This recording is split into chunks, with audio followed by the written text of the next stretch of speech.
Bu Ima, gimana ya cara mengetahui kanker payudara itu? Saya kurang tahu ya, Bu. Coba nanti tanya Bu Kadir saja, Bu.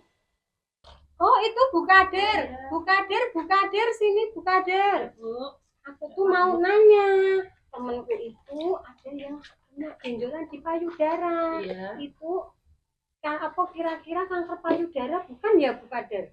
Oh iya, saya sering dengar cerita seperti itu Bu, tapi saya kan kurang paham. Gimana kalau kita menonton videonya bareng-bareng? Yuk lihat yuk. Halo Bunda-Bunda Kader, ketemu dengan saya Dr. Akid. Kali ini kita akan membahas tentang apa yang sering dikhawatirkan oleh pasien-pasien kita dan yang mungkin akan sering ditemukan oleh Bunda-Bunda Kader, yaitu ketika menemukan suatu benjolan di tubuh, terutama dalam hal ini kita membahas tentang benjolan di payudara, sebagian pada cemas, wah ini jangan-jangan kanker atau bukan ya, gitu. Nah, tugas kita adalah mengedukasi teman-teman dan mengedukasi masyarakat supaya bagaimana ketika menemukan suatu benjolan di tubuh, maka kita harus mendapatkan jalur yang tepat untuk mengetahui apa sih jenis benjolan tersebut.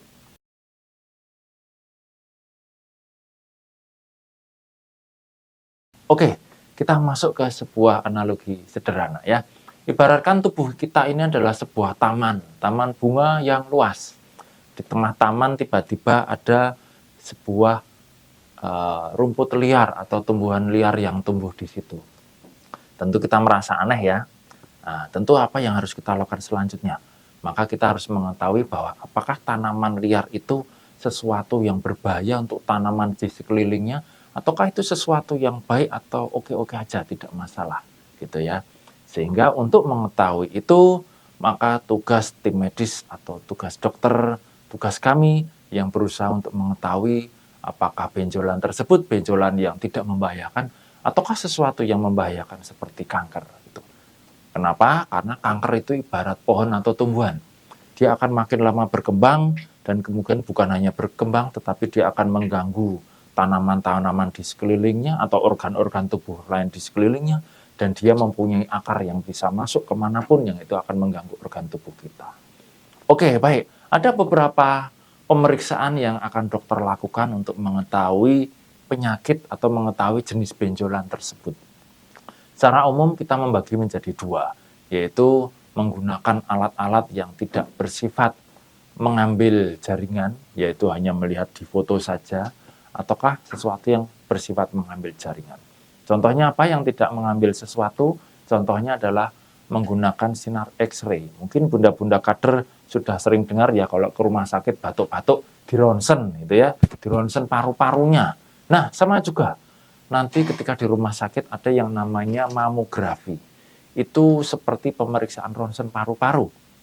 Tapi kalau yang ini, yang di ronsen adalah jaringan payudaranya.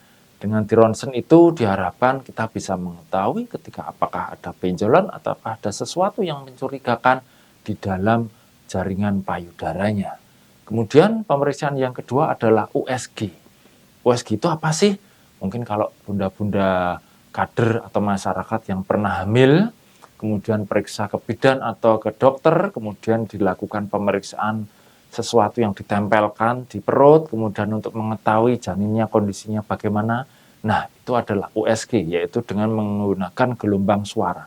Sama juga di payudara nanti menggunakan alat yang ditempelkan di atas, kemudian di situ menggunakan gelombang suara untuk mengetahui apakah ada benjolan yang terletak di bawah kulit. Benjolan itu apakah padat ataukah hanya sekedar benjolan yang berisi cairan gitu. Baik Bunda, pemeriksaan satu lagi yaitu pemeriksaan MRI. MRI itu apa sih? Itu adalah pemeriksaan yang lebih detail lagi menggunakan medan magnet. Jadi Bunda-bunda kader tidak perlu khawatir, itu seperti kemudian kita tidur di suatu tempat, di lorong gitu, kemudian dikelilingi alat, yang alat itu akan mendeteksi apakah ada benjolan atau sesuatu yang kecil yang ada di payudara kita. Dan itu sifatnya tidak sakit kok ya. Dia menggunakan gelombang magnet untuk mengetahui lebih detail lagi apakah ada benjolan yang sekecil apapun yang kelihatan di payudara kita. Pemeriksaan selanjutnya adalah yaitu biopsi. Nah, pemeriksaan biopsi itu adalah pemeriksaan yang mengambil sampel jaringan kecil, gitu ya. Jadi ibaratnya kalau tadi di taman bunga kemudian ada pohon yang liar gitu, maka kita mengambil sedikit daunnya, kemudian kita ambil, kemudian kita periksa di mikroskop untuk melihat jenisnya seperti apa sih. Sama juga, biopsi atau pengambilan jaringan itu adalah mengambil sedikit sampel jaringan yang ada benjolan di payudara, tentu dengan beberapa teknik. Ada yang menggunakan jarum kecil atau yang kan jarum besar, dan nanti jangan khawatir kalau memang kira-kira diperlukan pembiusan akan dilakukan pembiusan sehingga rasanya tidak sakit gitu ya. Kita ambil sedikit, kemudian kita akan periksakan bawa ke laboratorium khusus, kemudian untuk menentukan apakah itu jenisnya jinak ataukah jenisnya kanker. Nah, itu adalah serangkaian pemeriksaan-pemeriksaan yang bisa kita lakukan ya, bunda-bunda kader terhadap pasien-pasien dengan kanker. Harapannya adalah dengan pemeriksaan tersebut maka bisa ditentukan tindak lanjut selanjutnya.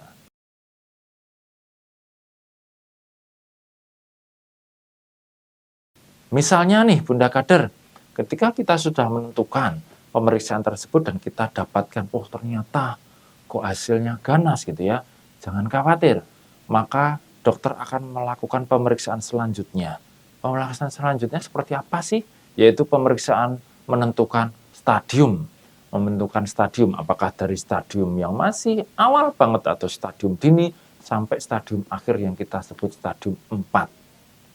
Stadium 4 itu adalah stadium akhir di mana penyakitnya sudah menjalar sampai ke organ-organ lain, yang dimana ketika sudah menjalar, maka pengobatannya tentu tidak bisa berharap sembuh ya, tetapi kita upayakan sampai sebisa mungkin pasien menjadi bisa lebih nyaman dan menghambat penyakit lebih berat lagi.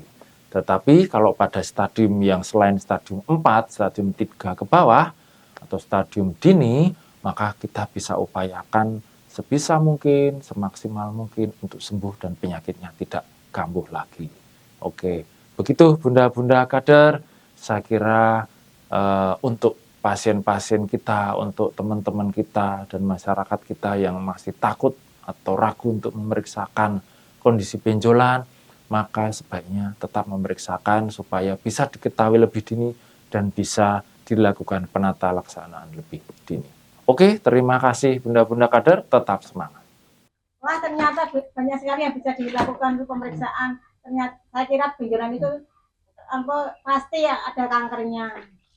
Untung ada BPJS, jadi tidak takut biaya mahal. Betul Bu, yang penting kalau misalnya ada gejala seperti adanya benjolan, perubahan pada bentuk payudara, keluar cairan yang bagian tidak wajar, sebaiknya segera memeriksakan diri ke fasilitas kesehatan ya Bu.